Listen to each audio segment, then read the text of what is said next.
Tere! Head uut aastat! Käes on aasta 2018, jaanuarikuu ja kahjuks ei ole meil külmasid ega meil ei ole ka lund. Aga meil on rahval mure, kas me raiume Eestimaal metsa liiga palju.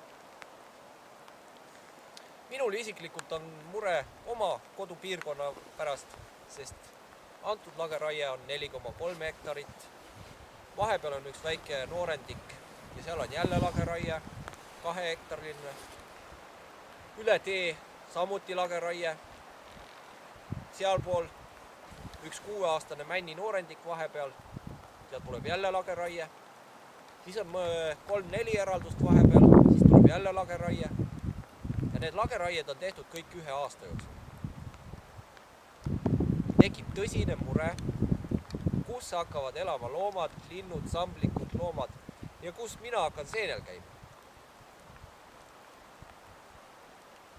Lageraiete tegemine kui metsamehena, ma arvan, et on normaalne, aga mitte sellises koguses, nagu me hetkel minu kodupiirkonnas toimub.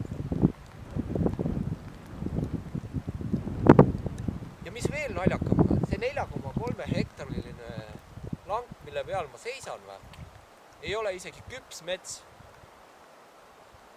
Ta on valmiv mets. Seaduse järgi oleks ta saanud raieküpseks 4 aasta pärast. 4 aastat oleks läinud veel, et ta oleks saanud 90-aastaseks männikuks. Aga ta oli küpsusdiameetri järgi küps, nii ta võis maha võtta.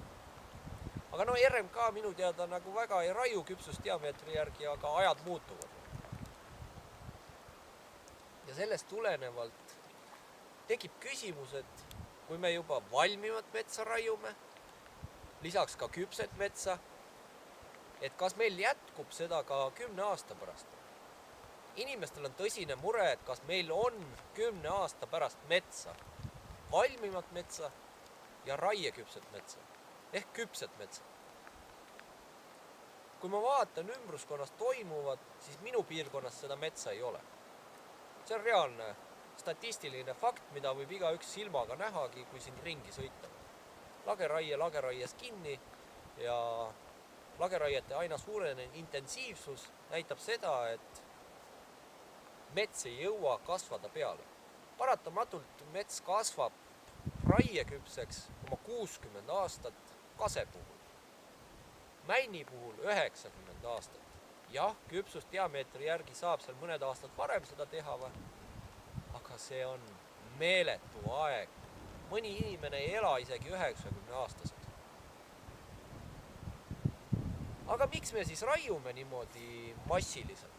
Meil on metsatööstused, mis vajavad materjali. Sinna on tohutult raha investeeritud, finantseeritud. Ja see suureneb nagu õhupall. Me puhume sinna kogu aeg õhku juurde, aga teate, mis juhtub õhupalliga, kui liiga palju õhku puhuda või? Käib babah! Ma kardan, et metsandussektoriga on täpselt samamoodi.